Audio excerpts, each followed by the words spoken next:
ओम शांति।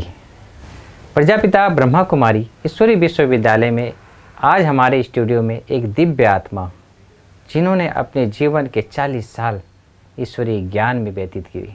जिस प्रकार से आज हमारा टॉपिक भी है प्रभु के संग जीवन में रंग, ऐसे रंग चढ़ाने वाले दिल्ली दरबार से आज हमारे सम्मुख पहुँचे हैं सुशांत भाई जी। ओम शांति। ओम शांति। सुशांत भाई जी। आपका बचपन कहाँ पहले बीता, वो वहाँ शुरू करते हैं। जगन्नाथपुरी उड़ीसा से हूँ जी। और 1958 में मेरा मार्च में जन्म हुआ। वहीं जगन्नाथ कल्चर जो है भक्ति मार्ग में माता पिता का बहुत ही प्रभाव रहा हमारे ऊपर। खास करके माता जी काफ़ी धार्मिक, पिताजी भी धार्मिक थे लेकिन वो ज़्यादा प्रैक्टिकल थे। ग्राउंड में कहाँ पिताजी। और माता जी जो है बहुत सारे ग्रंथ, रामायण, महाभारत, गीता, भागवत एकदम, और वो इस्कॉन के खास जो है शिष्या थी। उनका गहरा प्रभाव मेरे ऊपर। मैं छोटा था सबसे। कितने भाई बहन हैं?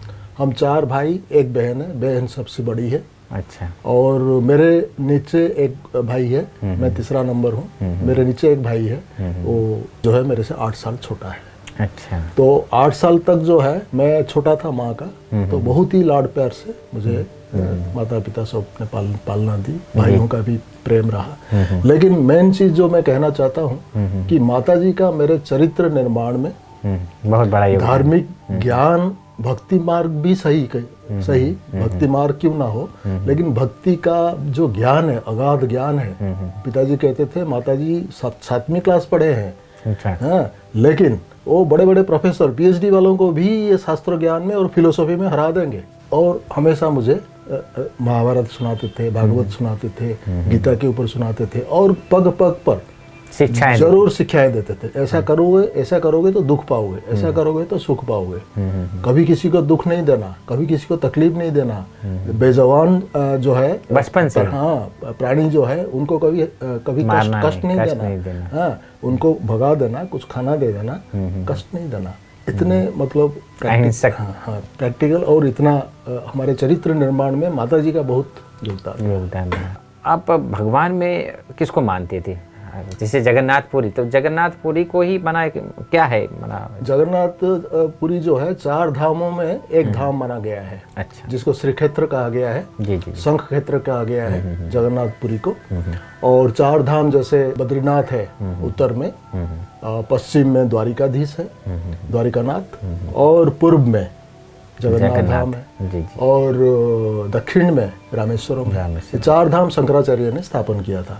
ऐसे एक शास्त्रों में कहावत है, स्नान करेंगे आप बद्रीनाथ में, स्नान करना है बद्रीनाथ, श्रृंगार करना है द्वारिकानाथ, श्रृंगार, श्रृंगार में मशहूर, और भोजन करना है जगन्नाथ में। वहाँ चावल, सब्जी, दाल बहुत फेमस है। और मिट्टी का सबसे बड़ा साइंटिफिक है कि काफी दिन तक उसका प्रोटीन और विटामिन जो है कभी नष्ट नहीं होता है, और मिट्टी के पात्र से बना हुआ हमारा traditional system, way of system, और आज दिन तक चला।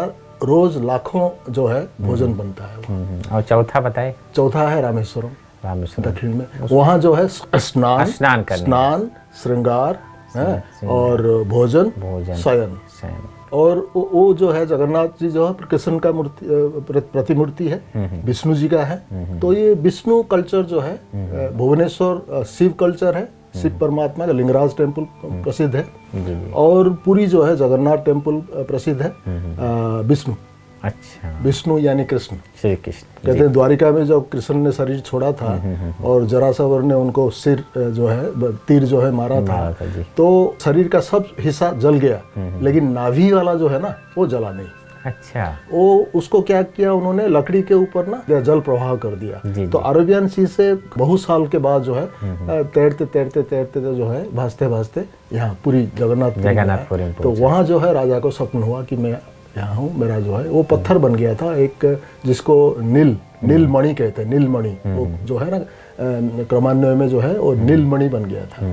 तो उसको लाके फिर जगन्नाथ उसमें मूर्ति में स्थापन किया गया। उसको कहते हैं ब्रह्म, उसको आज भी स्थापित है, आज भी स्थापित है और कोई देखता नहीं है। हर 12 साल में उनका नव कलेवर होता है, यानी शरीर चेंज करते हैं, यानी जो नीम के जो लकड़ी के बना हुआ है जो मूर्ति है, उसको दफनाते हैं और जो है वो पास में वो है स्मशान है जगन्नाथ जी के लिए खास। वो जो नीलमणि जो है उसको कपड़े में बंधा हुआ है कर्पूर और चंदन के साथ, महक के साथ, लेकिन देखेंगे नहीं, अगर देखेंगे तो उनका वंश नाश हो जाएगा। अच्छा। ऐसे कहावत है। अच्छा। तो फिर वो रख देते हैं तीनों मूर्तियों में, ताकि कोई देखे नहीं। जगन्नाथ मूर्ति में। जी जी जी। सुशांत भाई, आप बचपन से ही एक आध्यात्मिक वातावरण में आप पले हैं जी। अचानक आप ब्रह्मा कुमारी के संपर्क में कैसे आ गए? मैं बचपन में जब 9th या 10th क्लास में पढ़ता था भुवनेश्वर में स्कूलिंग में, तो मैं एक कजिन के साथ जाया करता था। मैं बता रहा हूँ 72-73 की बात बता रहा हूँ। क्या एज होगी आप? 14-15 साल का उम्र होगा। मैं ऐसे ही जाता था और कजिन के साथ, वही उसने मुझे बुलाया कि आओ नरक और स्वर्ग का चित्र देखने। बहुत अच्छा दिखाया कैसे तेल में सजा देते हैं। तो हम अक्सर वहीं जाते थे। और जो बड़ी बहन जी थे, मैं समझता हूँ संदेशी दादी होंगे या कोई बड़ी बहन जी होंगे, वो हमेशा हमें बुलाते थे, देखो देखो म्यूजियम देखो, और टोली भी खिलाते थे। उसके बाद उनका जो प्रभात फेरी होता था, मैं कभी वही लुइस रोड पे खड़े हो गए, हम पास में केदारगौरी मंदिर के पास हमारा घर था, मैं देखता था, लेकिन मैं समझ नहीं पाता था ये सफ़ेद वस्त्रधारी वो कौन है, उनका लक्ष्य क्या है। दिल्ली में जब आया, अच्छा, way back in 1978 जब पोस्ट ग्रेजुएशन के लिए दिल्ली आया, तो पहले तो मैं जवाहरलाल यूनिवर्सिटी में JNU में पहले एडमिशन लिया था। 1.5-2 महीने के बाद फिर मेरा मन जो है ना लगा नहीं वहाँ। क्यों? अच्छा। क्योंकि वहाँ रिसर्च ओरिएंटेड एटमोसफियर था। तो फिर मैं एडमिशन कटा के ना दिल्ली यूनिवर्सिटी चला गया, और जब लेट जाके दिल्ली यूनिवर्सिटी में एडमिशन लिया, मुझे हॉस्टल नहीं मिला। अच्छा। तो मैं एक दोस्त के पास रहा करता था। कब की बात है ये? 78 की बात। 78। तो दिल्ली क्लॉथ मिल वहाँ हुआ करता था। दिल्ली क्लॉथ DCM जिसको कहते हैं, भरत राम जी और चरत राम जी थे उनके मालिक। तो वहाँ वो लगा हुआ था ऑफिसर ऑन स्पेशल ड्यूटी। उसको एक ऑफिसर हॉस्टल मिला था करोल बाग की, जो हमारे ब्रह्मा कुमारी इसके हेडक्वार्टर है न्यू रोहतक रोड पे, उसके नजदीक एक आजमल खां रोड है। आजमल खां रोड में एक गणेश लेन है, किशनगंज कहते हैं, किशनगंज में एक गणेश लेन है, गणेश लेन में ऑफिसर्स हॉस्टल था। अच्छा। तो वहाँ मैं कुछ देर रहा, जब तक किराए पे, क्योंकि हॉस्टल के लिए कोशिश कर रहा था, मेरा लेट हो गया था एडमिशन। हाँ, तो हालांकि JNU में सब फैसिलिटीज था, स्कॉलरशिप भी मिल रहा था। हाँ, सब छोड़ के मैं यहाँ आ गया। वहाँ मैं कॉलेज जाता था। अच्छा। रोज यूनिवर्सिटी जाता था, बस पकड़ता था करोल बाग टर्मिनल से, पैदल जाता था। तो मैं बोर्ड देखता था कि world renewal of moral and spiritual character. अच्छा। तो हाँ, कैरेक्टर बिल्डिंग क्या है, ये क्या, क्योंकि मैं बचपन से धार्मिक था, विवेकानंद जी का फिलोसफी पढ़ता था, महात्मा गांधी जी के, शिवानंद जी के, बड़े बड़े विनोबा भावे, उनके सारे फिलोसफी पढ़ता था, मेरा रुचि था। तो इसलिए कैरेक्टर सबने स्ट्रेस किया कि character is lost, everything is lost, हम जानते थे, पढ़ते थे।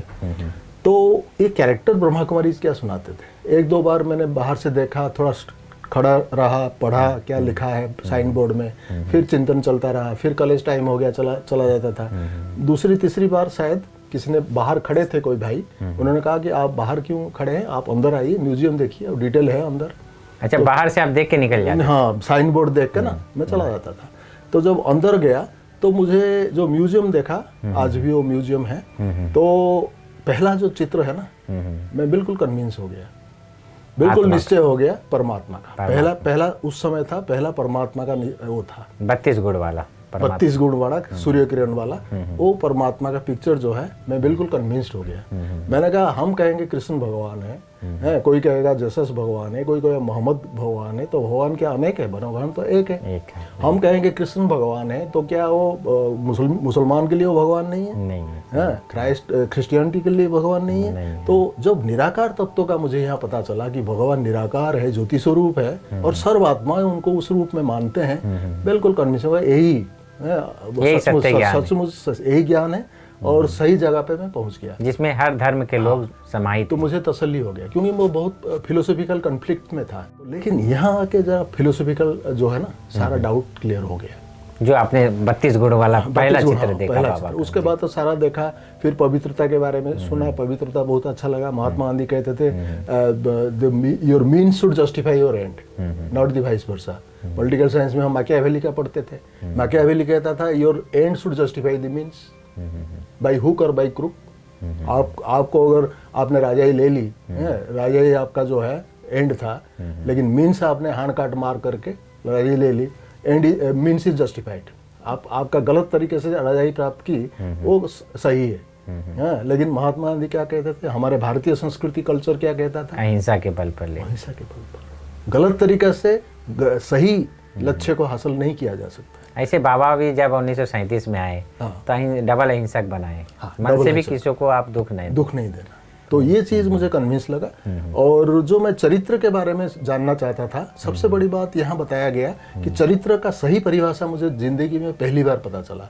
मैं तो चरित्र तो आम लोग जैसे समझते हैं, झूठ नहीं बोलना, चोरी नहीं करना, अच्छे व्यवहार करना, नैतिक मूल्य, बाह्य तौर पर वो चरित्र को समझते हैं। लेकिन परमात्मा ने जो यहाँ ज्ञान दिया, चरित्र माना आत्मा का चरित्र क्या है, आत्मिक ज्ञान, आत्मा का धर्म क्या है, आत्मा का गुण क्या है, वही उसका चरित्र है। जैसे पानी कहते हैं ना, पानी का धर्म क्या है, कुछ किसी पात्रों में रखिए वो लेवल मेंटेन करेगा, शीतलता ही। पानी को छोड़ दीजिए, ऊपर नहीं जाएगा, नीचे जाएगा जब तक प्रेशर ना अप्लाई किया जाए। तो ये जो धर्म है, आत्मा का धर्म क्या है, शांति। वो उसका चरित्र है, उसका क्वालिटीज है, उसकी प्रॉपर्टीज है। तो वो चरित्र का जब मुझे परिभाषा पता चला, character is lost, everything is lost, अर्थात जब शांति चला जाता है, सब कुछ सुख चला जाता है, आनंद चला जाता है, तो जीवन में रह क्या गया है। तो जीवन तो इसलिए है कि सुख शांति के लिए इतना मेहनत कर रहे हैं, सुख शांति के लिए। तो वो आत्मिक, वो सुख शांति इंद्रिय नहीं।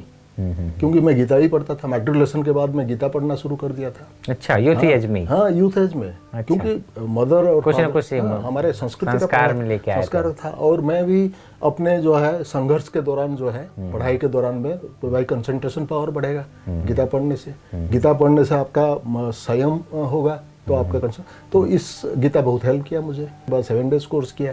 अच्छा। और ऑलराउंडर दीदी पूछते थे, ठीक है लाल, ठीक है। अच्छा, लाल कहते थे वो हमेशा बच्चों को। हाँ, कैसे हो लाल, तो खान पान ठीक है। मैंने कहा दादी एक चीज बताइए, मैं थोड़ा सा अंडा का जो है ना वेजिटेरियन समझता था। अच्छा। क्योंकि हमारे जो, मैं तो छोड़ दिया था, मीट मच्छी खाना छोड़ दिया था, बचपन से तो बहुत खाया हमने। तब JNU में जब आया, तब क्या हुआ कि मैं हॉस्टल में रहता था, 2 महीना रहा ना पहले, मैंने जैसे कहा। जी। तो हॉस्टल में जब था, तब क्या है कि रोज वहाँ नॉन वेज डिशेस दिया जाते थे, सिवाय हफ्ता में 2 दिन या 3 दिन मंडे को भी दिया जाता था। तो उसने कहा आज मंडे है, आज शिव जी का दिन है, मैं नॉन वेज नहीं लूंगा। अच्छा। मुझे जो है बिल्कुल टच कर गया। मैंने कहा मैं तो लिया उस दिन नॉन वेज तो लिया, लेकिन मैं सोचने लगा, एक दिन हम व्रत करके, उपवास करके, नॉन वेज ना खा के, अगर हम शिव जी को प्रसन्न कर सकते हैं, ये हमारा मान्यता है, तो हम अगर सदा नॉन वेज को छोड़ दे, तो सदा शिव जी हमारे ऊपर प्रसन्न होंगे। तो ये जो लॉजिक था ना, ये जो युक्ति था, मुझे बहुत अच्छा लगा। तो मैं तब से ना संकल्प किया, मैं नॉन वेज लूंगा ही नहीं, तो छोड़ दिया। लेकिन अंडा, दोस्त लोगों ने कहा ठीक है नॉन वेज छोड़ दिया, ठीक है, उसमें जीव हत्या भी है, वो है, लेकिन अंडा में जीव हत्या कौन सा है? जो मुर्गी अंडे से जो पैदा होते हैं बच्चे, वो अंडा तो नहीं खाया जाता है, हिंसा भी नहीं है, हिंसा भी नहीं है, वो तो फ्रूट्स है। तो मैं फिर दादी को कहा, ऑलराउंडर दादी को, मैं तो अंडा खाता हूँ। कहा कि सुन लाल, अंडा ठीक है, नॉन वेज, लेकिन नॉन वेज है, हाँ, उसमें जीव हत्या नहीं है, वो बात ठीक कह रहे हो आप। लेकिन हम यहाँ जो बताते हैं मनुष्य देवता बनना, तो मनुष्य और देवता का खान पान में अंतर है। जब तुम मनुष्य देवता बनने वाले हो, देवताओं को क्या भोग लगाते हो? अंडा कभी दिया, मीट कभी दिया, फल फ्रूट देते, फल फ्रूट और सात्विक चीज देते हो। तो इसलिए इस हिसाब से जैसे हमारा लक्ष्य, ऐसे हमारा उपाय। तो उपाय को आपको सात्विक बनाना पड़ेगा। इसलिए भोजन मंदिर में जो नहीं ले जाते हैं, वो हमें इस शरीर रूपी मंदिर को नहीं देना है, सेवन करने के लिए नहीं देना है, भोग नहीं लगाना है, ठीक है ना। आत्मा रूपी देवता विराजमान है। तो ये चीज मुझे बहुत अच्छी लग गया, तो अंडा भी छोड़ दिया। बहुत सुंदर। प्याज लहसुन भी छोड़ दिया, क्योंकि मंदिर में प्याज लहसुन भी नहीं जाता। प्याज लहसुन भी स्व इच्छा से छोड़ दिया। तब से आज दिन तक नहीं खाया? तब से आज। बहुत सुंदर। सुशांत भाई, जैसे कि आप शुरू से ही एक प्रकार से एक योगी जीवन व्यतीत कर रहे हैं, फिर अचानक आपका जीवन समर्पित रूप में कैसे कन्वर्ट हो गया है? जो पहले मुझे बताया गया 7 डेज कोर्स में, आप एक आत्मा हो, ज्योति स्वरूप हो, भ्रुकुटी के बीच में चमकता सितारा हो, मस्तिष्क के मध्य भाग में विराजमान हो, हाँ, तो वो तो अनुभव थोड़ा थोड़ा करने लगा। लेकिन जब परमात्मा को ज्योति स्वरूप कहा गया और परमात्मा को उसी ज्योति धाम में आप दर्शन करो, देखो और उन्हीं से जो है मन बुद्धि का नाता जोड़ो, तो वो मेरा जो प्रोसेस ऑफ मेडिटेशन था, वो प्रोसेस ऑफ मेडिटेशन बाबा ने मुझे यानी परमात्मा ने मुझे ऐसे मुझे लगता है टचिंग किए कि पहले मैं परमात्मा को देखता था, परमात्मा किस रूप में, जैसा बाप ऐसा बच्चा। परमात्मा अगर ज्योति स्वरूप है और परमधाम में लाल प्रकाश महत्व के बीच में चमकता अजब सितारा है, तो मैं भी उस रूप में इस जो पिंड है, कहते हैं जथा पिंडे तथा ब्रह्मांडे, ब्रह्मांड में अगर परमात्मा उस दिव्य ज्योति बिंदु हमारे पिता है, आत्मिक पिता है, रूहानी पिता है, तो मैं रूप, मैं आत्मा इस शरीर रूपी पिंड पे मस्तिष्क रूपी जो घड़ा है, उस घड़ा में कुंभ में मैं क्या हूँ, मैं भी एक ज्योति स्वरूप हूँ। तो ये मुझे मेडिटेशन, ये भी एक ब्रह्मांड है, ये भी एक ब्रह्मांड है, मिनी ब्रह्मांड है। हाँ, आज in the microcosm so in the macrocosm, convince हो गया, मेडिटेशन में अच्छा लगा। तो मैंने कहा कि अगर मुझे विवेकानंद जी का पढ़ता था, उन्होंने 4 सेवा के बारे में कहा था। पहला सेवा है कि किसी को खाना दे देना, किसी को भीख दे देना। तो एक दिन में क्या है कि आया, भीख मिल गया, खाना मिल गया, फिर नेक्स्ट डे वो भूखे आएगा फिर खाना खाने के लिए। उसको आपने सही रूप में हेल्प नहीं किया, खाना तो खिला दिया ठीक है, लेकिन आगे उसके पैर पे खड़े होने के लिए आप उसको ज्ञान नहीं दिया या उसको मार्ग नहीं दिखाया। तो परमानेंट के लिए, परमानेंटली जो है अपने पैर पे खड़े हो, to stand on his own feet. दूसरा है कि किसी का जान बचाया। फर्स्ट सेवा से किसी को दान देना, किसी को भीख देना, उससे जो सेकंड सेवा है वो ज़्यादा महत्वपूर्ण, उत्तम है जी। क्योंकि किसी का जान बचा देना, एक्सीडेंट से, पानी से, आग से, ट्रेन से, है किसी का जान बचा देना, आप उसको एक जीवदान दिया।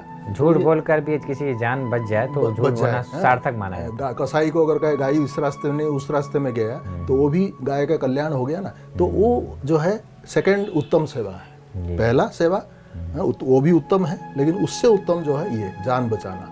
और तीसरी सेवा विवेकानंद जी ने कहा था सेकुलर सर्विस, जिसको अंग्रेजी में कहते हैं। सेकुलर सर्विस माने जाति धर्म वर्ण निर्विशेष में किसी भी जाति का हो, किसी भी धर्म का हो, सबकी सेवा करना, जो कि हमारे प्रशासन कर रहा है, जो कि हमारे देश की जो है हमारे जो है गवर्नमेंट है, गवर्नमेंट सबके लिए बराबर है। तो वो एक ऊंच सेवा, बेहद की सेवा है। ये तो हद की सेवा हो गया ना, तो वो है बेहद की सेवा। तो वो बेहद की सेवा जो है वो तीसरी प्रकार की अति उत्तम सेवा है, तीसरी दर्जा उसका है। देश सेवा कहते हैं, देश सेवा कहते हैं, लोकेलिटी की सेवा, प्रदेश की सेवा, अच्छा, तो जिसको समाज सेवा कहते हैं। चौथी जो है, जो हाईएस्ट सेवा है, स्वामी विवेकानंद ने कहा था कि जो है कि वो है आध्यात्मिक सेवा। आध्यात्मिक सेवा जो है वो सबसे हाईएस्ट सेवा है। उससे क्या है कि आप केवल एक जन्म के लिए एक व्यक्ति को आप सुधार नहीं देते हैं या उसको उसके पैर पर खड़े होने के लिए उसको आत्मनिर्भरशील बनाने नहीं देते, लेकिन जन्मांतर का उसका जो है उद्धार कर लेते हैं। ये जो परमात्मा जो कार्य कर रहे हैं, हम जो है इंसान भी वो कार्य कर सकते हैं अगर हम आध्यात्मिक सेवा को अपना लें। तो मैं यूथ स्टेज में यही अपनाया था, क्योंकि मेरे दोस्त बहुत सारे विवेकानंद जी के भक्त थे और उन्होंने बिना शादी किए जो है आश्रम में रह गए थे, रामकृष्ण मिशन आश्रम में। तो मुझे यही था, सिविल सर्विस लूँगा, एडमिनिस्ट्रेशन करूँगा, सेकुलर सर्विस करूँगा, देश की सेवा करूँगा, फिर जाके आध्यात्मिक सेवा बाद में, क्योंकि हमारे मान्यता यही है बाद में जब बुढ़ापा आता है तब करते हैं। लेकिन जब वानप्रस्थ में, हाँ वानप्रस्थ में, लेकिन ब्रह्मा कुमारी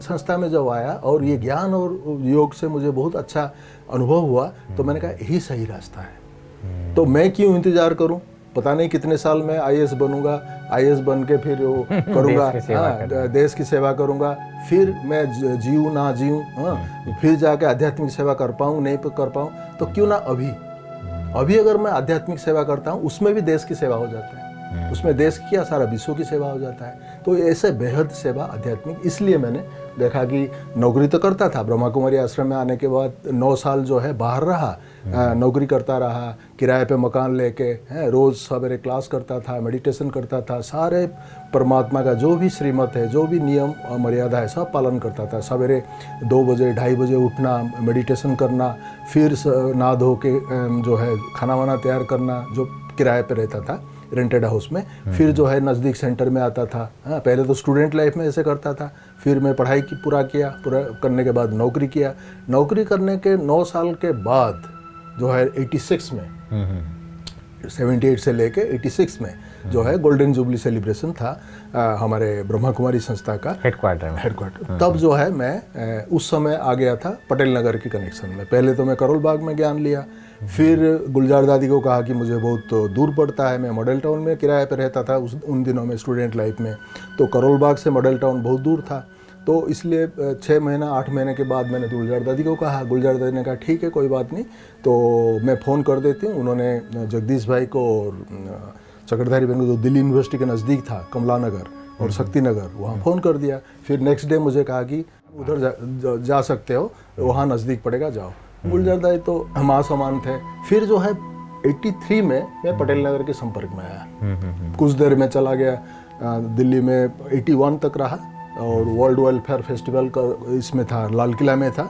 उस समय जगदीश भाई के साथ बहुत उन्होंने मुझे बहुत सेवा का मौका दिया और वहाँ सेवा करने के बाद सारे इंटरनेशनल फेस्टिवल था। आप सबको पता होगा वर्ल्ड वेलफेयर फेस्टिवल 81 में हुआ था, 1981 में, जिसमें RL गुप्ता जी निकले थे, जस्टिस RL गुप्ता, जो इंदिरा गांधी एसोसिएशन कमीशन जो थे उसके हेड थे। तो फिर जो है मैं चला गया था भुवनेश्वर, वहाँ मेरा गोदरेज में नौकरी लगा था। भुवनेश्वर से मैं बॉम्बे में पोस्टेड था।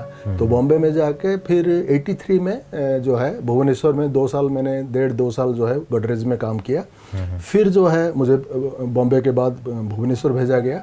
फिर जो है मैं दिल्ली आ गया था। उस समय आके मैं राव भाई हुआ करते थे हमारे साउथ के राव भाई, साउथ स्टेशन में उन्होंने ज्ञान लिया, जिनके कुछ लड़कियां जो है समर्पित हैं, पार्वती बहन संबलपुर के। तो राव भाई के क्वार्टर में NPL, नेशनल फिजिकल लेबोरेटरी, वो पटेल नगर से सटा हुआ है शंकर रोड पे। तो वहाँ पे मैं कुछ दिन रहा। अच्छा। तो उनके साथ, क्योंकि दूसरी नौकरी के लिए आया था, तो कमरे लेने से पहले उनके पास कुछ दिन रहा। राव भाई ने इंट्रोड्यूस किया मुझे और फिर जो है कहा कि ठीक है, आप अगर नौकरी यहाँ करने आए हैं तो हम आपको नज़दीक में एक मकान दे देते किराए पे, आप रहो, नौकरी भी करो और यहाँ बाबा की सेवा करो। बाबा की सेवा मतलब हमारे पास दिल्ली का जो मीडिया सेवा सुंदरलाल जी के पास है, सुंदरलाल जी करते हैं, लेकिन वो हो गए बुजुर्ग, तो उनको कोई साथी चाहिए, उनको कोई सहयोगी चाहिए जो उनकी जो है साथ हाथ बटोर सके। तो हमने कहा हम तो सेवा के लिए तैयार हैं, हम तो इसलिए तो दिल्ली आए सेवा के लिए, बेहद की सेवा मिले। और मीडिया सेवा एक बिहंग मार्ग की सेवा है, एक बेहद की सेवा है, तो मुझे अच्छा लगा। तो फिर मैं जो है एग्री कर लिया। फिर मकान उन्होंने दे दिया। तो वहीं से जो है 3 साल तक फिर ऐसे चलता रहा, मकान रेंटेड हाउस में रह के। ये कब की बात है? 83 से 86 तक। 86 में जब गोल्डन, तो सेवा बहुत सेवा हुई, बढ़ गई। मीडिया सेवा में सारा करना पड़ा, लिखना, वो करना, पब्लिश करना, एडवर्टाइजमेंट मैटर बनाना, सब। 84 में बहुत बड़ा कॉन्फ्रेंस था जिसमें ज्ञानी जैल सिंह थे, विज्ञान भवन में पहला चैप्टर हुआ था। उसके बाद BD जती आए थे माउंट आबू में, सारा प्रेस कवरेज, प्रेस एडवर्टाइजमेंट सारा हमारे ऊपर था। फिर तो 86 में जो है तो मीडिया सेवा इतना बढ़ गया, तो मैं कंपनी के काम के लिए बहुत कम समय रहा। भगवान की मदद कि मुझे कभी कहीं टारगेट अचीव करने में मैं आधा समय, आधा दिन बाबा की सेवा में देता था, मीडिया वालों के पास जाता था, लेकिन आधा समय कंपनी का काम। कई बार तो हम मैंने 4-5 दिन तक तो हम काम नहीं करते थे, 4-5 दिन तक कंपनी के लिए बाबा की सेवा ही करते थे। लेकिन बाबा at the end of the month, क्योंकि टारगेट ओरिएंटेड था, मैं सेल्स एंड मार्केटिंग जॉब में था, फील्ड ड्यूटी था, इसलिए मैंने चुना था फील्ड ड्यूटी कि मुझे बाबा की सेवा करना है। फील्ड ड्यूटी में आप काम करो ना करो, कंपनी का कोई मतलब नहीं है, आप उनको मंथ एंड पे टारगेट दे दो, टारगेट पूरा कर दो तो आपका हाजिरी लग जाएगा। तो इसलिए मुझे और ही सहूलियत है, मैं बाबा की सेवा हर जी भर के करता था और बाबा मुझे दिला देते थे, टारगेट फुलफिल करा देते थे, तो मुझे कोई परेशानी नहीं हुआ। तो 86 पे फिर मैंने जो है, दीदी ने कहा कि आप कमरे ले हो, राशन पानी लाते हो, सब्जी लाते हो, खाना बनाते हो, उसमें टाइम जाता है, आप क्यों ना आश्रम में आ जाओ, आश्रम में रह के सेवा करो। तो आश्रम में आके मैं सेवा किया, पूरा गोल्डन जुबली का पूरा सेवा किया, पटेल नगर में रह के। हाँ, किराए का मकान था, मैं किराया देता था, लेकिन तो धीरे धीरे तो वहीं से जो है समर्पण लिस्ट में नाम आ गया। तो फिर मैं कहा कि ठीक है, समर्पण लिस्ट समर्पित के लिए हम एग्री कर लिए। फिर हरिनगर में शिफ्ट हुआ। पटेल नगर के बाद हरिनगर में डीडीए से प्लॉट लिया था। हरिनगर जो है 89 तक 88-89 तक बन गया था हरिनगर। तो फिर वहाँ से हम शिफ्ट हो गए। वो मकान छोड़ने पड़ा जो किराए पे थे पटेल नगर पे, जो हमारा सेंटर भी किराए पे था 25-26 साल तक। तो वो मकान मालिक ने कहा इसको छोड़ दीजिए। हमें भी मिल गया था, हरिनगर का मकान बन गया था, छोड़ दिया। तब से मैं समर्पित हूँ। सुशांत भाई, आप जीवन जीने का किसी का लक्ष्य होता है, तो आप एक यूथ एज में ही इस स्पिरिचुअल मार्ग में आप निकल चुके। आपका विशेष लक्ष्य क्या था? पहला लक्ष्य तो था दिल्ली आने का। जब ज्ञान प्राप्त नहीं हुआ था, आईएएस उस समय बहुत, अभी भी लोगों स्टूडेंट्स में क्रेज है। आईएएस जो है सबसे पावरफुल जो है नौकरी पोस्ट माना जाता है, आईएएस क्रेज था। तो माता पिता ने भी मुझे दिल्ली इसलिए भेजा था, वहाँ कंपटीशन का माहौल ठीक है, वहाँ कोचिंग सेंटर भी है, पढ़ाई करेगा बेटा और आईएएस बनेगा, अपनी माता पिता का नाम रोशन करेगा। तो विधि का विधान कुछ और था। लेकिन जब वो ब्रह्मा कुमारी संस्था में आया तो स्पिरिचुअलिटी पहले प्रायोरिटी में आ गया। तो जब स्पिरिचुअलिटी प्रायोरिटी में आ गया, मैंने कहा उसी में ही सबका भला है। माता पिता थोड़ा नाराज भी होंगे लेकिन राजी हो जाएंगे, क्योंकि वो धार्मिक है, वो जानते हैं स्पिरिचुअलिटी का वैल्यूज जानते हैं। तो इसलिए मैं बिल्कुल खुले दिल से समर्पित हुआ। उनका वो लेटर भी मुझे कोई ज़रूरत नहीं था, फिर भी उन्होंने दे दिया। कहने का भाव है स्पिरिचुअलिटी जो है मेरा लक्ष्य था, क्योंकि स्वामी विवेकानंद जी के लक्ष्य के आधार पर मैं जीवन को निर्धारित करना चाहता था। तो जब मुझे मिल गया, मौका मिल गया, ब्रह्मा कुमारी संस्था के इतना सत्य ज्ञान और परमात्मा मिल गए, तो परमात्मा जब मिल गए तो फिर मेरा लक्ष्य ये बदल गया कि यही मेरा अभी भी है और अंत में यही है। इमीडिएट भी यही लक्ष्य है आध्यात्मिकता, और अल्टीमेट भी यही है। जी, इस स्पिरिचुअल मार्ग में आप अपने प्रेरक किसको मानते हैं? कि स्पिरिचुअल मार्ग में मेरे जीवन में परमात्मा ही प्रेरणा, वो जो आपने देखा वही मार्गदर्शक है। क्योंकि मुझे जब मैं ब्रह्मा कुमारी ज्ञान में नहीं भी आया था, मुझे बहुत सारे संकट से, बहुत सारे विपत्ति से परमात्मा ने इनडायरेक्टली बचपन से मैं कोई सामना करूंगा तो मैं सिमरन मेरा शुरू हो जाएगा परमात्मा। मैं किसी के ऊपर डिपेंड नहीं करता था, मैं किसी के ऊपर रिलाय नहीं करता था। किसी देहधारी का जो है, किसी देहधारी का मदद लेना मैं बिलो डिग्निटी समझता था। मैं किसी देहधारी का मदद लेना नहीं चाहता हूँ। कुछ भी हो जाए, छोटा हो जाए, बड़ा हो जाए, परमात्मा पहले याद आएंगे। पहले परमात्मा याद आते थे और उनको स्मरण करता था, चाहे जगन्नाथ के रूप में, चाहे लोकनाथ के रूप में, शिव जी के रूप में, बानंबर के रूप में, कोई भी नाम से उनको पुकारता था। लेकिन मैं किसी देहधारी के पास नहीं गया। हाँ, प्रॉब्लम को मैं फेस करता था, हाँ, और सफ़र करना है तो सफ़र मैं करता था। लेकिन मुझे सफरिंग हुआ, मैं किसी के सामने डाइवर्ज नहीं करता था, क्योंकि मैं कमज़ोर मानता था इंसान को। सर्वशक्तिमान से मैं बचपन से ही समर्पित था। यही मेरा प्रॉब्लम सॉल्व, क्योंकि एक कमज़ोर के पास में क्यों जाऊँ, चाहे कितने भी बुद्धि से, धन से, शरीर से कितने भी शक्तिशाली हो, लेकिन है तो इंसान। तो इंसान से मैं कभी मदद मांगने के लिए कभी कभी हो जाता था, लेकिन मैं दिल से नहीं। आपने अभी भी कहा कि विघ्न आते हैं, तो विघ्नों को आपने कैसे पार किया? ब्रह्मा कुमारी जाने के बाद तो विघ्न तो परमात्मा जिनको हम बाबा कहते हैं, शिव बाबा कहते हैं, शिव भगवान स्वयं निराकार, जिनको ज्योतिर्लिंग कहते हैं, ज्योतिर्लिंग शिव, वही वास्तव में हमें बाबा के रूप में मिले हैं। और वो है ही सबकी बाबा, सबकी पिता। वो जो है मक्खन से बाल निकालने थे। तो मेरे अलौकिक जीवन में, यानी ब्रह्मा कुमारी लाइफ में, मुझे इस तरह का कोई परिस्थिति का सामना नहीं करना पड़ा। अगर करना भी पड़ा तो परमात्मा ने ऐसा मुझे निकाला वहाँ से, मुझे पता ही नहीं चला कि कोई परिस्थिति आई और गई। तो एक बार मैं छुट्टी पे गया था जगन्नाथपुरी, तो वहाँ रथ यात्रा के समय था।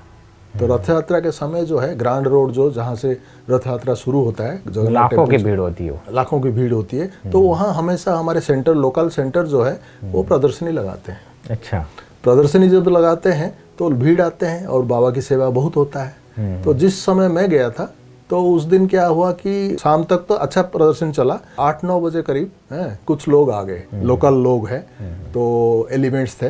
जो कि कोई गुंडा व्यक्ति नहीं थे, गुंडे बदमाश नहीं थे, लेकिन वो युक्ति करते थे आप क्रिश्चियनिटी मत फैलाओ, आके ना खंबा जो हमारे प्रदर्शन के हाँ टेंट जो है उसको हिलाने लगे, खंबा को हिलाने लगे हैं, टेंट गिरने वाला था और प्रदर्शनी नष्ट होने वाला था।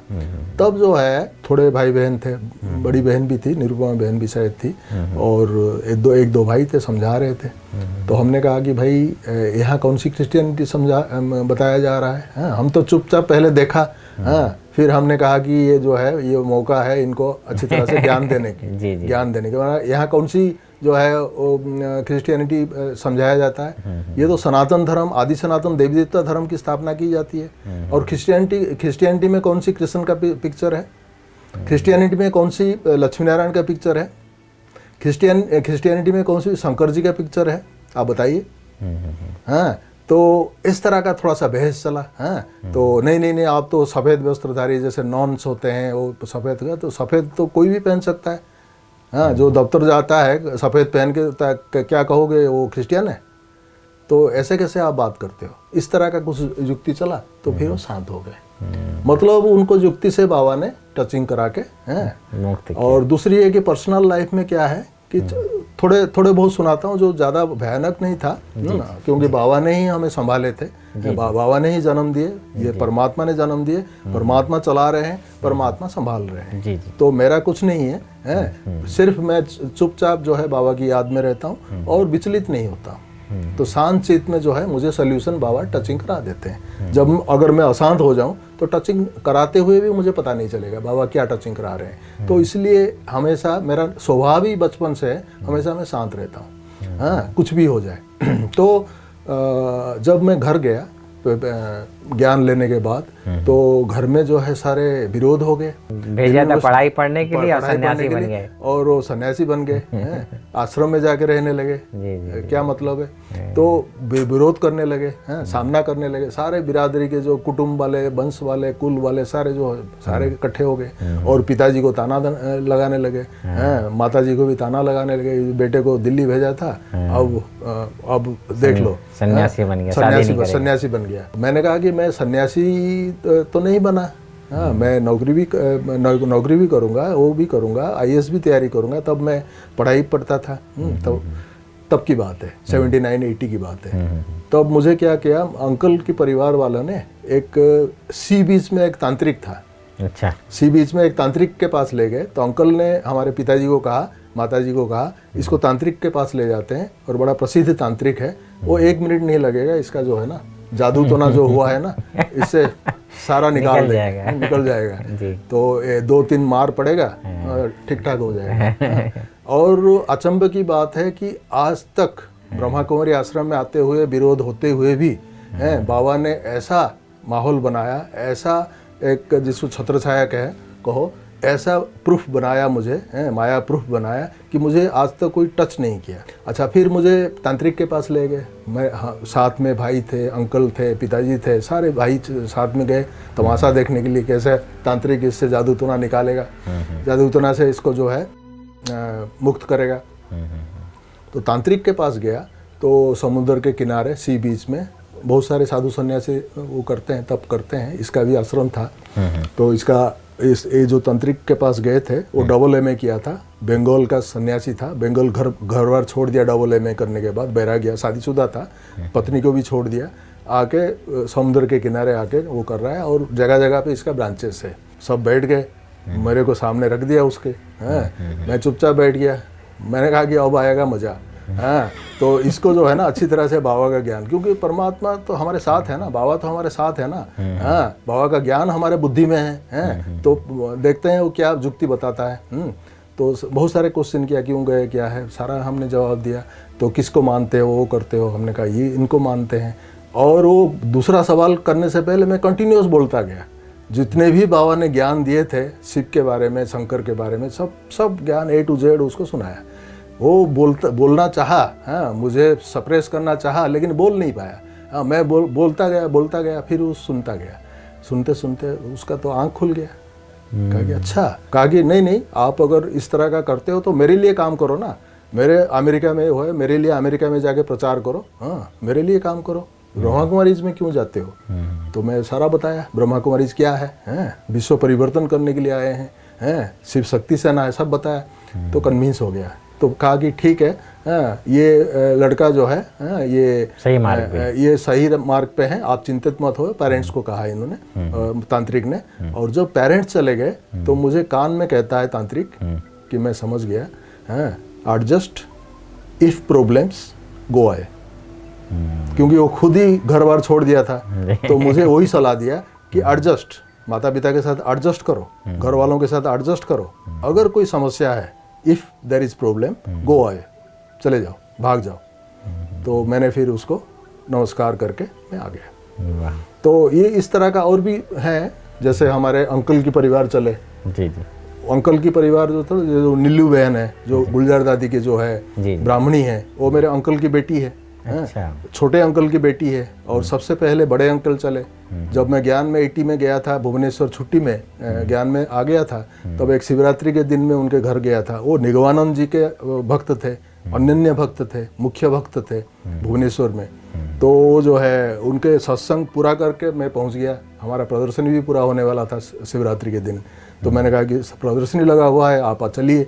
तो उन्होंने कहा तू आ गया तो प्रदर्शनी तो तू ही है, तू बता क्या प्रदर्शनी में बताना चाहता है। तो फिर मैंने सारा ज्ञान उनको बताया है। तो पूरे परिवार को, पूरे बाबा ने ऐसा टच किया उनको, पूरे परिवार कन्विंस हो गए। और नेक्स्ट डे गाड़ी लिया, वो बहुत बड़े कॉन्ट्रैक्टर और बहुत बड़े बिजनेसमैन भुवनेश्वर के, राजधानी डिस्ट्रीब्यूटर, उनके घर पे जो है गीता पाठशाला चला था 2 साल भुवनेश्वर का, सेंटर बनने से पहले, नीलू बहन की घर पे। तो ये हमारे ईस्टर्न जोन के जो हेड थे हमारे निर्मल सांता, उन्होंने आके इनागोरेट किया था। सारे जोन के बहनें आए थे। तो कहने का भाव है कि वो फिर जो है नेक्स्ट डे चल पड़े ज्ञान में। अच्छा, नीलू बहन इसी दौरान वो सेंटर में समर्पित हुई? हाँ, वो बाद में गांव में रहती थी नीलू बहन, फिर गांव में रहती थी। फिर कुछ दिन के बाद उसके माता पिता तो चलने लगे, तो उनके दादा वगैरह तो चलने लगे, बड़े परिवार तो वो भी आके गांव से जो भुवनेश्वर आई तो उनको पता चला, फिर जो वो आए। और गुलजार दादी जो भुवनेश्वर एक दिन गए थे कुछ साल के बाद, तो देखा नीलू को, तो कहा कि तुम मेरे साथ चलोगे दिल्ली। तो करीब 83-84 में वो दिल्ली आ गई थी फिर। अच्छा, तब से वो दादी के पास करोल बाग में रहती थी। फिर तो माउंट आबू आ गए। वो जो थे निगवानंद जी के भक्त थे, हमारे बड़े अंकल और अंकल के परिवार। तो निगवानंद के लोग जो है और कुछ साधुओं का वो शिष्य थे। तो एक गुरु, बहुत सारे गुरु किए थे वो, और उनका देहांत हुआ था। उनका नाम है भुवनानंद पटनायक, जो यहाँ शरीर छोड़े ओम शांति भवन में बहुत साल पहले, मैं समझता हूँ 84-85 में बाबा आए थे ओम शांति भवन में। और सवेरे 4 बजे जो है अमृत वेले छोड़ा था। और बहुत बड़ा प्रोसेसन उनके लिए, जैसे मनमोहिनी दादी का प्रोसेसन 2000 करीब बाहर से, विदेश से और भाई बहन प्रोसेसन लेके उनको स्मशान घाट तक गए थे, मतलब आबू में, माउंट आबू में उनका संस्कार के लिए। यही संस्कार हुआ, मतलब आबू में। तो उनके गुरु जो है वो भड़क गए। तो इनको थोड़ा सा तबीयत खराब हुआ था उन दिनों में, तो बेड रिडन थे बड़े अंकल जो है। गुरु आके कहा कि देखा, तुमने गुरु का जो है अवज्ञा की, गुरु की ज्ञान को छोड़ा, अब जो है तुम्हारे ये सारे विपत्ति आने वाला है, सजा भोगो। तो जो बीमारी है ना, ये तुम्हारा सजा है और तू यहाँ से बचेगा नहीं। घबरा गए तो मुझे बुलाया। मैं उस समय पुरी में था, तो बुलाया उन्होंने। तो मैं आया, कहा कि गुरु आए हुए हैं और मुझे तो ऐसे अभिशाप दे रहे हैं, तो क्यों ब्रह्मा कुमारी इसके पास गया, क्यों मेरे ज्ञान क्यों छोड़ा। मैं फिर बैठा, मैंने कहा गुरु जी हैं अभी? कहा कि हाँ है। तो कहा ठीक है, मैं बात करूँगा गुरु जी से। तो गुरु जी आए, मैं एक कुर्सी में बैठा था, गुरु जी एक कुर्सी में बैठे। तो कहा कि क्या सिखाते हैं आप? हाँ, वो बहुत प्रकार के तत्व ज्ञान जो है उन्होंने किया, आरंभ किया। तो बाबा ने सब हमारे माइंड में भरे रखे थे, जो जो कहता गया हम काटते गए। तो बाबा ने हमें पहले से ही पढ़ा रखा था कुछ शास्त्र ज्ञान भी बाबा ने दे रखे थे। गीता का पढ़ा था और भी माताजी ने भी विवेकानंद का पढ़ा, माताजी ने भी कुछ ज्ञान दिए थे। तो सब बाबा ने पहले से भर रखे थे। तो इसलिए वो जो है लास्ट को वो एकदम पानी हो गया, ठंडा हो गया। वो फिर कहा कि नेक्स्ट डे वो चला गया।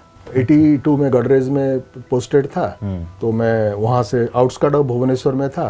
तो मुझे गाड़ी मिला था, गाड़ी में आ रहा था, गाड़ी मतलब एसडी मोटरसाइकिल उन दिनों में प्रसिद्ध था। तो उसी में मैं सारा शहर टूर करके ना प्रमोट करता था गडरेज प्रोडक्ट्स। से बेचता था।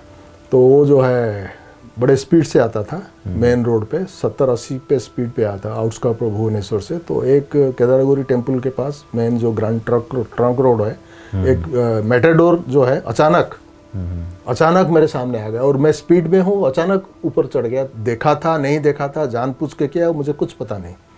लेकिन हुआ क्या, इतना जोर से टकराया, इतना जोर से टकराया, मैं पूरा 20 फीट उड़ गया हवा में। ट्रक जो वो था मिनी ट्रक था, मिनी ट्रक के आगे के हिस्से से उड़ के जाके उस तरफ गिरा और 20 फीट दूर गिरा और मोटरसाइकिल एक तरफ गिरा है। मोटरसाइकिल का थोड़ा सा बेंड हुआ है, मोटरसाइकिल हुआ था, और मेरा जो है हेलमेट के कारण बाबा ने बचा लिया और एक भी खरोच नहीं आया। असंभव की बात, एक भी खरोच नहीं आया, थोड़ा सा मिट्टी हो गया। और मैं तभी मोटरसाइकिल को ऑन किया, थोड़ा सा सीधा किया, उसको ऑन किया और फटाफट ब्रांच में गया। मैं घर नहीं गया, वापस नहीं गया, सीधा ब्रांच पे गया, क्योंकि मैं जब उठा कुछ नहीं हुआ। मतलब बाबा ने ऐसा शक्ति देते हैं, ऐसा वो देते हैं कि आप cool off mind, balance of mind कभी आपका बिगड़ता नहीं है। और आप, मैं जाके जो है ब्रांच मैनेजर के सामने गया, ब्रांच मैनेजर क्या हुआ, मैंने कहा कि ऐसा है। तो कहा कि अच्छा, तो फिर भी ऑफिस आ गए। मैंने कहा ऑफिस में अटेंडेंस देना था। अरे अटेंडेंस छोड़ो, जाओ घर जाओ, फास्ट एड जो भी है फास्ट एड लगा के आओ, कोई दर्द वर्द हुआ होगा देख के आओ। तो फिर जो मैं परिस्थितियों को बाबा ने राई से रुई बना दिया। राई से रुई बना दिया। बहुत सुंदर। भक्ति मार्ग में कहते हैं कि तुम ही हो माता पिता सखा बंधु, सब कुछ तुम ही हो। तो ज्ञान मार्ग में परमात्मा को आप कौन से संबंध से ज़्यादा याद करते हो? सखा के रूप में ज़्यादा, सखा और साजन और शिक्षक, सदगुरु, पिता तो है ही, पहला निश्चय तो पिता के ऊपर जी। सखा के बाद माता के ऊपर, क्योंकि माँ के साथ मेरा बहुत जुड़ाव था। माँ है तो सब कुछ है। भगवान को मैं माँ के रूप में अपने दिल की बात बताता हूँ। माँ के साथ बैठ के जैसे दिल की बात करता था, आज भी परमात्मा के साथ ब्रह्मा माँ भी है, ज़्यादा परमात्मा भी माता पिता है। हम भक्ति में गाते थे, तुम ही हो माता तुम ही हो पिता, और लौकिक माता तो ब्रह्मा अभी बने, लेकिन माता पिता तो ओरिजिनल तो शिव बाबा है। जी। तो उनसे मेरा माता के रूप में काफ़ी, सखा के रूप में दिल खोल के, सखा के साथ, सखा के लिए तो मैं जान देने के लिए तैयार था। तो सखा के रूप में और माता के रूप में। कि योगी जीवन तो है, ऐसा कोई योग का प्रयोग जो अपने चाहे शारीरिक रूप से कोई व्याधियाँ हो या किसी के प्रति भी हम योग का प्रयोग करते हैं, ऐसा कोई जीवन में ऐसी कोई घटना है जो आपने योग के प्रयोग से किसी को ठीक किया हो? पहले तो बहुत सारे बुरी व्यसने थे हमारे, जो है एडिक्ट था मैं, और जेएनयू में भी ऐसे एडिक्शन के कारण थोड़ा, बीड़ी सिगरेट भी पहले पीते थे? बीड़ी सिगरेट शराब वगैरह सब था, सब आदत था। सब छोड़ दिया, सब छोड़ दिया, लेकिन आदि नहीं था, वो बात अलग है, लेकिन हैबिट था। जी। तो वो जो है वो सब छोड़ दिया। तो संगदोष के कारण ये सब डेवलप हो गया था। हमारा ओरिजिनल संस्कार तो वो नहीं था, माता पिता का संस्कार भी वो नहीं था।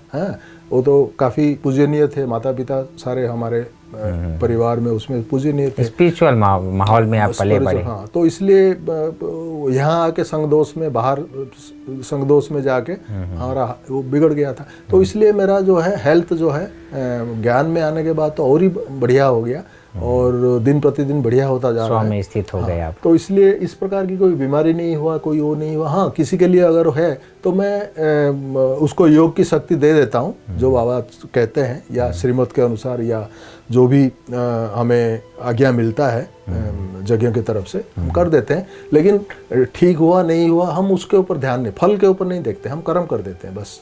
योग की किरणें आप दे देते हैं? किरणें दे देते हैं जितना आवश्यक है। अगर कोई देखते हैं कि कोई तकलीफ में है, कोई बीमारी है, कोई मुसीबत में है, उसके लिए शुभ भावना, शुभकामना या सकाश दे देते हैं।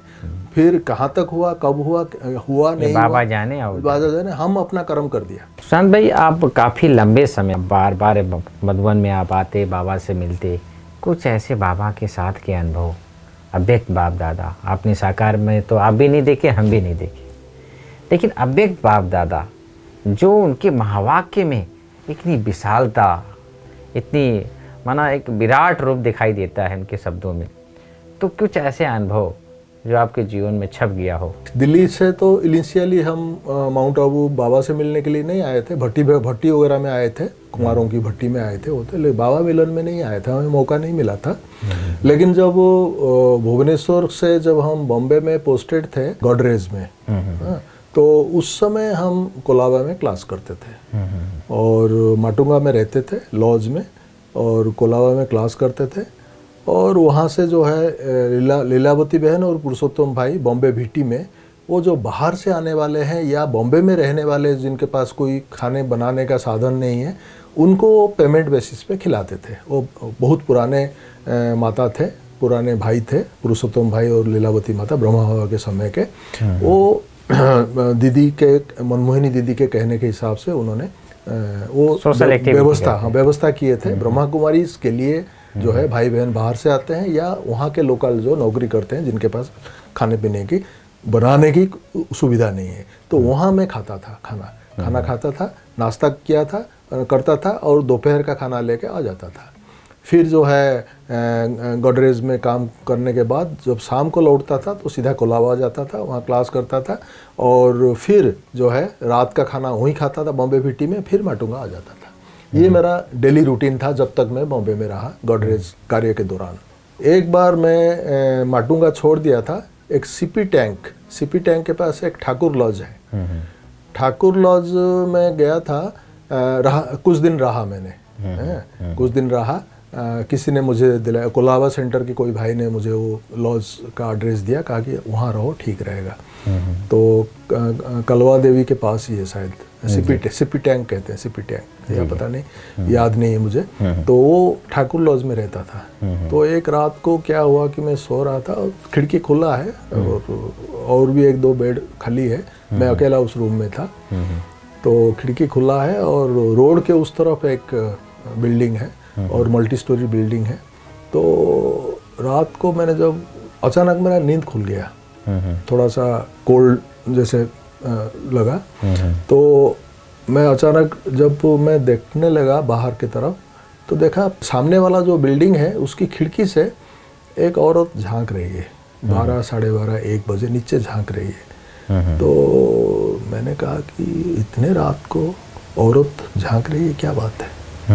तो एक लाइट जैसे अंधेरे में चला जाता है, फिर वो फिगर जो है औरत की फिगर बाहर आ जाता है, फिगर आ जाती है, फिर जो है वो नीचे झांकती है, फिर मैकेनिकल वे में वही रिपीट होता है, फिर वो अंदर चली जाती है, फिर अंधेरा हो जाता है, फिर अंधेरे से एक लाइट आता है, लेडीज फिगर, फीमेल फिगर के रूप में, फिर वो नीचे झांकती है, फिर चली जाती है।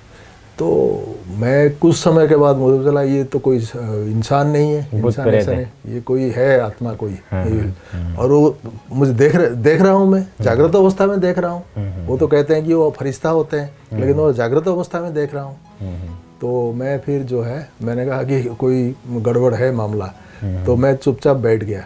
मैं बैठ के बाबा को याद करने लगा, वो उस तरफ देखता गया। मैं कहा कि देखूं उस तरफ, ऐसा ना हो कि वो टपक के आ जाए, टपक के मेरे ऊपर आ जाए, मेरा गला घोट दे।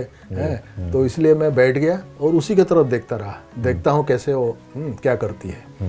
तो ऐसे 10-12 बार ऐसे किया, धीरे धीरे। और जब अंधेरे तक एक बार आया कि अंधेरे के अंदर चला गया, चली गई, फिर आई नहीं बाहर। उसके बाद जो है मैं देखा कि काफ़ी देर तक वो बाहर नहीं आई, तो फिर मैं थोड़ा रेस्ट किया, फिर जाके तो फिर मैं आके नेक्स्ट डे सेंटर में सुनाया। तो कहा कि हाँ ऐसे हो सकता है। अब बाबा के गुलजार दादी के फरिश्ता स्वरूप दिखाई दिया। जी। बहुत सुंदर। आपके घर परिवार में कितने लोग ज्ञान में चलते हैं जो समर्पित रूप से अपनी सेवाएं दे रहे हैं? ज्ञान में तो वही अंकल के परिवार चले और दूसरे अंकल की परिवार भी चले। एक भाई है अंकल की, वो चलता है ज्ञान में। दूसरे अंकल हैं, उनके बेटा दिल्ली में काफ़ी दिन रहा, समर्पित रहा, फिर जाके अपने पुरी में भी अभी क्लास करता है। तो ऐसे कुछ गिने चुने लोग ज्ञान में चल रहे ज्ञान में चले। बाकी अपनी जो लौकिक परिवार के जो है पिताजी हैं, उन्होंने संपर्क में आए, आश्रम में आए, ज्ञान सुने, ज्ञान उन्होंने पढ़ा, हाँ, कुछ हद तक के, लेकिन वो ज़्यादा क्योंकि एज भी हो गया था, संस्कार उनका दृढ़ हो गया था, वो जगन्नाथ संस्कृति के संस्कार के थे, तो इतना बाबा को नहीं माने। लेकिन भाई लोग जो है वो 7 डेज कोर्स किए हैं, वो कुछ भाइयों को मैं मुरली भी भेजता हूँ, तो मुरली पढ़ते हैं, लेकिन इतना ज्ञान में। और एक भाई के घर में ऊपर रहता है भाई, नीचे जो है भुवनेश्वर का एक बीजेपी नगर आश्रम जो सब सेंटर है, वो नीचे किराए पे दे रखा है, तो बाबा का चलता है। सुशांत भाई, आपने दादियों की निश्चल प्यार, प्रेम, जो पवित्रता, दादियों को आपने दादी गुलजार को देखा है, दादी प्रकाश मणि जी को, दादी जानकी के पलकों में आप बहुत अच्छे कुछ अनुभव किए होंगे, कुछ ऐसा अनुभव दादियों के साथ की? दिल्ली में सर्विस करता था, गोडरेज के बाद दिल्ली आ गया था, पटेल नगर में था, कुछ दिन में शक्ति नगर के तरफ जाके रहा था। पटेल नगर, मैंने कहा कि न्यूज़पेपर सर्विस तो करना ही है, चाहे मैं पटेल नगर की तरफ किराए पे रहूं, बाहर तो रहना है, या मैं शक्ति नगर की तरफ रहूं, दोनों तरफ तो बराबर है, मुझे तो बाहर सेवा करना है, मैं तो आश्रम में नहीं रह रहा हूँ, तो इसलिए मैं शक्ति नगर की तरफ जाके कुछ दिन रहा था। तो उस समय मैं उस कंपनी में शिवरात्रि को भी छुट्टी, प्राइवेट कंपनी था, तो काम करना होता था, तो मैं बाबा की सेवा अच्छा नहीं कर पाया, तो मुझे थोड़ा सा दुख था, मुझे बहुत ही ख़राब लगा और बैड फीलिंग हुआ। उसके बाद जो है होली आया, होली से पहले मैं माउंट आबू तो नहीं आ पाया क्योंकि छुट्टी नहीं मिला कंपनी से, मार्केटिंग कंपनी था, इलेक्ट्रॉनिक टाइपराइटर उन दिनों में बेचते थे, तो छुट्टी नहीं मिला, तो फिर मैं जाके मालवीय नगर मार्केट से कुछ रंग वगैरह खरीदा, एक अच्छा डिसेंट ट्रे एक खरीदा, और उसमें रंग और ड्राई फ्रूट रखा, एक डिफरेंट खाने थे उसमें रखा, और उसको पैक किया। फिर मैंने शक्ति नगर में चक्रधारी दीदी को दिया, मैंने कहा ये जो ना बाबा के लिए रंग होली के लिए भेज दीजिए, तो जगदीश भाई जा रहे हैं, उनके हाथ में दे देंगे, माउंट आबू के लिए। मैंने कहा मैं नहीं जा पा रहा हूँ, छुट्टी नहीं मिल रहा है, तो बाबा के लिए भेज दीजिए होली का तोहफा। उन्होंने पैक किया, पैक खोला, पैक खोल के देखा क्या क्या, रीपैक किया अच्छी तरह से। फिर जगदीश भाई खुद लेके आए बाहर, कहा कि यही आपका पैक है, माउंट आबू आए लेके आए, तो फिर प्रकाश मणि दादी को उन्होंने ला के दिया। अच्छा, कि बाबा जब आते हैं तो जो है बाबा को भोग, ये सुशांत भाई का, तो हमारे पास क्लास करते हैं, तो मीडिया सेवा करते हैं, सारा बताया।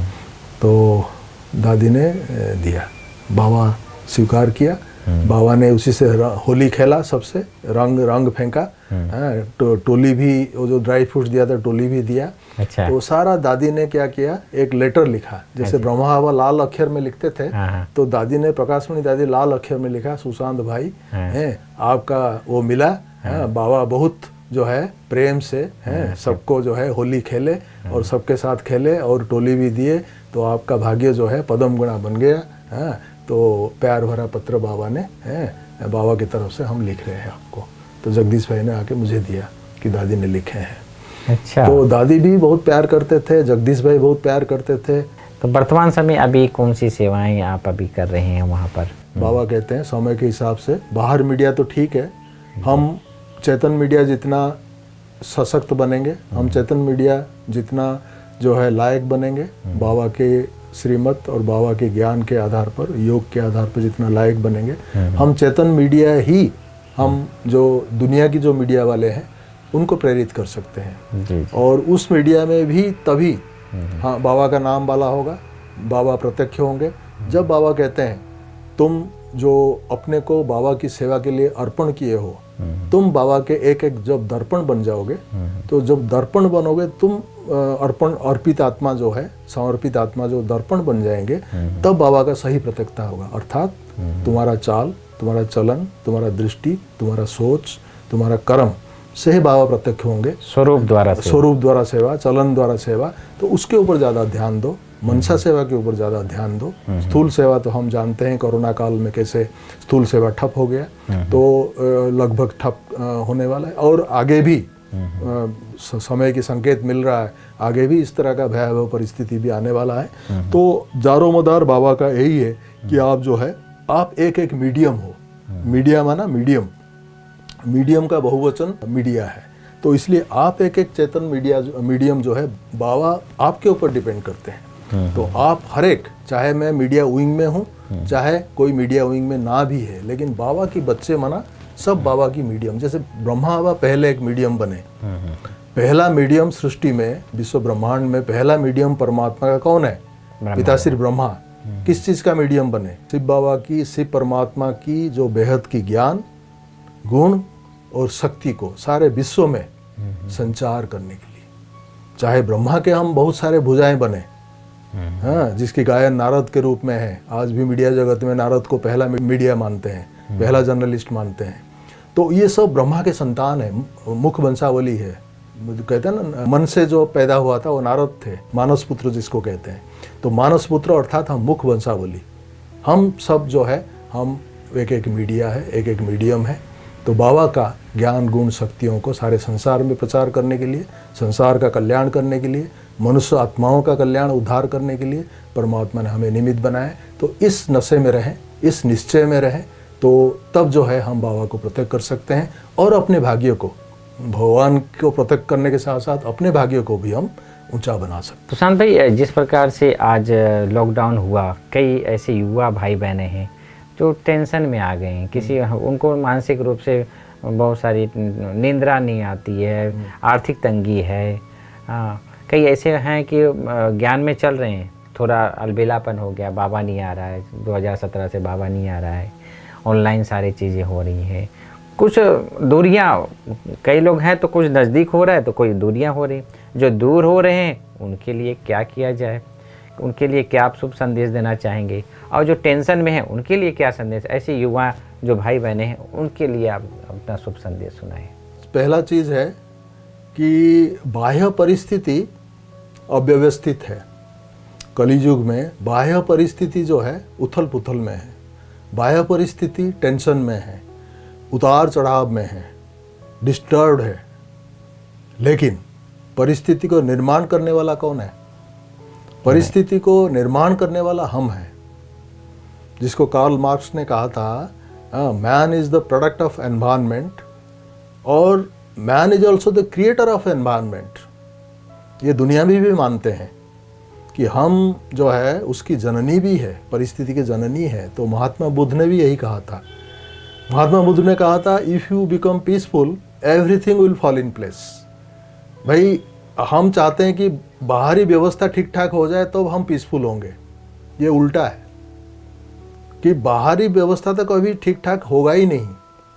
हम अंदर से जब ठीक ठाक होंगे तो बाहरी व्यवस्था भी ठीक ठाक हो। बाबा वही की बात बताते हैं।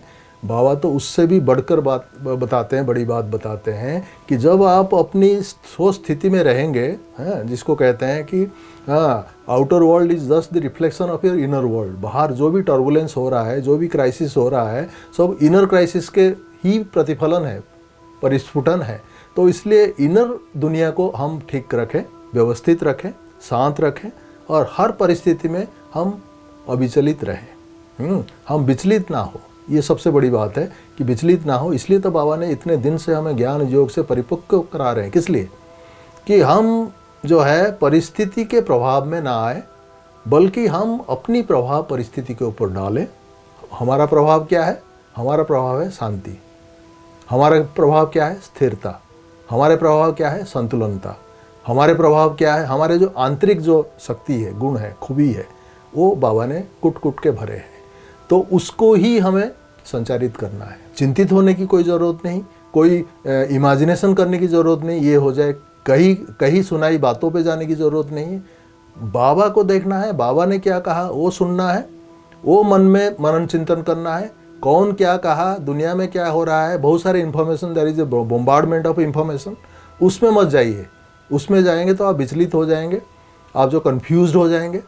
तो इसलिए आप जो है बाबा जितनी बात कर रहे हैं उतनी क्वालिटी वाला बात, दमदार बात, जोरदार बात बाबा ही बता रहे हैं। तो उसमें आप अपनी बुद्धि को, मन को हमेशा स्थिर रखें, उसी की मनन चिंतन करें और दुनियावी बातों को अपने ऊपर हावी होने के लिए, प्रभाव होने के लिए मत अलाउ करिए, डोंट अलाउ।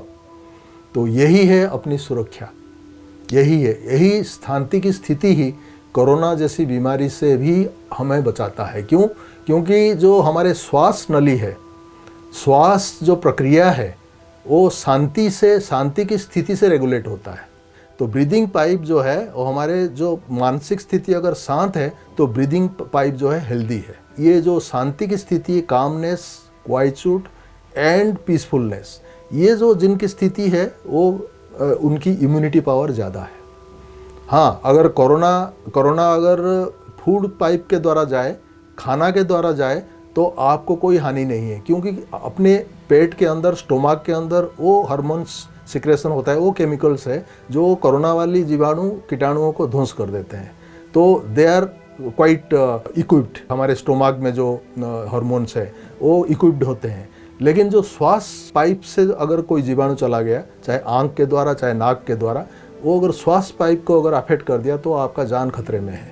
तो इसलिए ब्रीदिंग पाइप को अगर आपको ठीक रखना है, हेल्दी रखना है और उसको अगर डिजीज प्रूफ रखना है, कीटाणु और जीवाणु प्रूफ रखना है, तो शांति की स्थिति, कामनेस की स्थिति की मात्रा को बढ़ाने की आवश्यकता है। वही है इम्यूनिटी पावर। आपको कोरोना के अगेंस्ट में इम्यूनिटी पावर वही है। जितना शांत रहेंगे, अविचलित रहेंगे, भयभीत नहीं होंगे। आप जो डर गया कहते हैं सो मर गया, तो डरो नहीं, डरो नहीं, लेकिन शांति आपका सोधर्म है। बाबा शांति के सागर है, कुछ होने वाला नहीं है, हमारे साथ कोई जो है अकल्याण होने वाला ही नहीं है। बाबा की ज्ञान और योग की मज़े में रहेंगे, मस्ती में रहेंगे, तो बाकी चीज़ जो है अपने आप जो है तिरोहित हो जाएगा, अपने आप जो है नष्ट हो जाएगा। उसके ऊपर ध्यान नहीं दो। जितना आप विपरीत और नेगेटिव चीज़ों पर ध्यान देते हो, उसकी कड़ेवर जो है, उसकी जो है ताकत जो है बढ़ता है। तो ये असूल बाबा ने बताया, हमेशा पॉजिटिव के ऊपर ध्यान दो, पॉजिटिविटी को बढ़ाओ। जितना जिसके ऊपर आप ध्यान दोगे, जिसको लॉ ऑफ अट्रैक्शन कहते हैं, जिसके ऊपर आप सोचेंगे, जिसके ऊपर ध्यान देंगे, जिसको आप ज़्यादा अहमियत देंगे, वो चीज़ पनपेगा, वो चीज़ बढ़ेगा, उस चीज़ की ताकत बढ़ेगी। तो इसलिए हम क्यों ना सकारात्मकता को ज़्यादा अहमियत दें, ज़्यादा उसको सोचें, उसके बारे में सोचें। हम क्यों नेगेटिव चीज़ों को अंदर स्थान दें, क्यों हम खुद स्वयं भयभीत हो। तो ये चीज़ बाबा ने बताई। इसको अगर हम थोड़ा सा ध्यान में रखेंगे, सीधी सी चीज़ है, बहुत सिंपल सी चीज़ है। Always think positive, always think बाबा जो पॉजिटिविटी के सागर है। ऑलवेज थिंक अबाउट बाबा, और उसमें जो आनंद है और बीज रूप स्थिति में जो आनंद है, सारे शक्ति, सारे ऊर्जा उसी में ही है। सारे ऊर्जा जो हम संसार में संचारित कर रहे हैं, सकाश दे रहे हैं, वो कहाँ से उत्पन्न हो रहा है? एक तो परमात्मा सदा दे रहे हैं वर्षा के रूप में, और एक हमारे अंदर जो केंद्र बिंदु है, हम आत्मा, जिसको हमने कहा जथा पिंडे तथा ब्रह्मांडे, उस पर हम कंसंट्रेट रखें मन को, बुद्धि को। यही मेरा एक छोटा सा शुभ संदेश है। तो इसी को अगर हम अपनाएंगे तो हम जीवन में कामयाबी हासिल अवश्य करेंगे। काबिलियत को बढ़ाते रहें, कामयाबी के पीछे मत भागे, काबिलियत को बढ़ाएं, डिजायर ना करें लेकिन डिजर्व करें। तो जिसको हम कहते हैं कर्मण्येवाधिकारस्ते मां फलेषु कदाचन। हम कर्म में कैसे निखार ला सकते हैं, कर्म को एक्सलेंट कैसे कर सकते हैं, कैसे दिल से जिगर से कैसे हम कर्म करें, ताकि अपने आप कर्म का जो फल जो है वो अच्छा रहेगा। हमें फल के पीछे भागने की ज़रूरत नहीं, हमें कामयाबी के पीछे भागने की ज़रूरत नहीं। कामयाबी हमारे पीछे भागेगा, सफलता हमारे पीछे भागेगा। हम सिर्फ काबिलियत को बढ़ाएं, अपनी डिजर्विंग क्वालिटीज़ को बढ़ाएं। सिर्फ डिजायर करने से, इच्छा मात्रम अविद्या जिसको कहते हैं, उससे कुछ होने वाला नहीं। इच्छा जो है कुछ नहीं होता, और वही दुखी, इच्छा से दुखी होती है, दुख बढ़ता है, और दुख जो है नेगेटिव ऊर्जा प्रदान करता है। तो दुख एक नेगेटिव ऊर्जा है। तो हम जो है कर्म और कंसंट्रेशन और जो है सद इच्छा जिसको कहते हैं, सद इच्छा मतलब परमात्मा के साथ सदा रहे। साथी है और सारथी है, बस साथी और सारथी। ये हमारा सखा है, साथी है, सारथी है। हमारे शरीर रूपी रथ, आत्मा रूपी रथी, और मन बुद्धि से परमात्मा को साथ रख लो तो वो है सारथी। तो वो सारथी है, तो इसलिए हमेशा शांत रहें, साइलेंस में रहें। तो सारथी क्या क्या टाइम टू टाइम कह रहे हैं, इस समय क्या करना है, क्या नहीं करना है, वो टचिंग होता रहेगा। अपनी रथ को कहाँ लेना है, मन बुद्धि रूपी जो है उसको, घोड़े को कहाँ दौड़ाना है, कहाँ फोकस करना है, वो टचिंग सारथी परमात्मा हमें टाइम टू टाइम देते हैं, जिसको कहते हैं हम अंतर आत्मा की आवाज़। उसको सुनने के लिए हमें बाहरी नॉइज से अंतर्मुखी होने की ज़रूरत है। हमेशा अंतर्मुखी रहे और अंदर की साइलेंस को बरकरार रखें, जिसको बाबा ने कहा मुख और मन दोनों की साइलेंस। मुख की आवाज़ अगर ज़रूरत है, सेवार्थ करना भी पड़ता है, ज़रूरत के कारण करना ही पड़ता है, लेकिन हमेशा मन की साइलेंस में रहे। मन की साइलेंस अर्थात मन की शांति, मन की स्थिरता, मन की निर्भयता, वो है मन की साइलेंस। अनडिस्टर्ब्ड, स्थिर मन, निश्चिंत मन, संतुष्ट मन, भरपूर मन, यह है अनुभूति से भरपूर। तो इसको कहते हैं अनुभूति। अणु हो जाओ। जितना हम अणु स्थिति में रहेंगे उतना अंतर्मुखी रहेंगे। हम जब विशालता में चले जाते हैं, विभिन्नता में चले जाते हैं, अणु से हट जाते हैं, विस्तार में चले जाते हैं, तो इसलिए अनुभव, अगर अनुभव करना है तो अनुभव, अणु हो जाओ। हो ही तुम अणु। आटम वो मटेरियल आटम है, तुम चेतन आत्म हो, आत्मा हो, वो है अणु। अणुतोस्मि अणु शास्त्रों में कहा गया। आत्मा जो है अणु से भी और अणु है। अणुतोस्मि अणु, तुम वही स्वरूप हो, तो अणु होके रहो, अणु होके देखो, अणु होके बोलो, अणु को देखो। परमाणु, परमात्मा परमाणु सदृश है, अणु से भी और सूक्ष्म, आत्मा से भी और सूक्ष्म, आत्मा से भी और शक्तिशाली, मनुष्य आत्मा से भी और जो है, जिसको कहते हैं ज्ञान गुण शक्ति के सागर है, सिंधु है। तो उस बिंदु स्थिति में रहे, बस सेफ बिंदु स्थिति में रहेंगे तो कोई हनुमान हमेशा, कोई भी चाहे रावण को मारने के लिए गया था, अहिरावण, महिरावण, बड़े बड़े हस्तियों को मारने गया था, शास्त्रों में दिखाते हैं, पुराणों में दिखाते हैं। हनुमान एक बिंदु बन के गया था, एक कीड़े, छोटा सा कीड़ा बन के फूल में घुस गया था, और उस फूल के दौरान वो अहिरावण के प्रसाद में घुस गया था, और वहाँ प्रसाद में जाके अपना रूप ले लिया, बड़ा रूप ले लिया, और अहिरावण को वहीं ख़त्म कर दिया, महिरावण को वहीं ख़त्म कर दिया। तो प्रवेश कैसे किया? बिंदु रूप में प्रवेश किया था, एक छोटा सा कीड़े के रूप में फूल के अंदर घुस गया था। तो अपने रूप को भी हमें बाबा कहते हैं कहाँ सार में रहना है, कहाँ विस्तार में जाना है। तो ज़्यादातर हमें सार में जितना रहेंगे उतना हम जीवन को सार्थक, सारगर्भक बना सकते हैं। दोस्तों, जिस प्रकार से आज हमारे सुशांत भाई ने बहुत सार रूप में शुभ संदेश दिया, संसार में रहो, संसार आप में ना रहे, क्योंकि बाप ही मेरा संसार है। जब बाबा को ही हम संसार बना लेते हैं तो उस संसार के बाद जो हमारा संसार, जिसको कहते हैं हेवनली गॉड फादर, परमात्मा स्वर्ग का रचयिता है, तो एक नया नज़ारा, नया दुनिया नज़र आती। जो भारत सोने की चिड़िया थी, उसका पुरुषार्थ संगम युग पर हमें आज सुशांत भाई ने बताया कि कैसे हम अणु बनकर परमात्मा प्यार में जीवन को ट्रांसफ़र करें, न कि आज जिस प्रकार के सुख साधन सुविधा जो आज करके मोबाइल जैसे यूज करते हैं, कितना समय हमारा बर्बाद होता है। इससे आप टाइम की बचत करें, सोशल मीडिया में ना जाएं, जितना हो सके काम की बात रखें। आज हमारे सुशांत भाई जी के महावाक्य से हमें पता चलता है कि हमें अपने जीवन में झांक कर देखना चाहिए कि मैं अपने लिए कितना समय निकालता हूँ, अपने से कितना बातें करता हूँ। जैसे सुशांत भाई दिल्ली जैसे स्थान पर रहकर सारे संसार में क्या क्या हो रहा है नहीं, लेकिन मेरे अंदर कौन सा संसार क्या बस रहा है, ये चीज़ का ध्यान रखते हैं। तो ये दुआओं का लेन देन है। ऐसे ही दुआओं से हम पलते बढ़ते रहें और ना किसी को ना दुख दें ना दुख लें।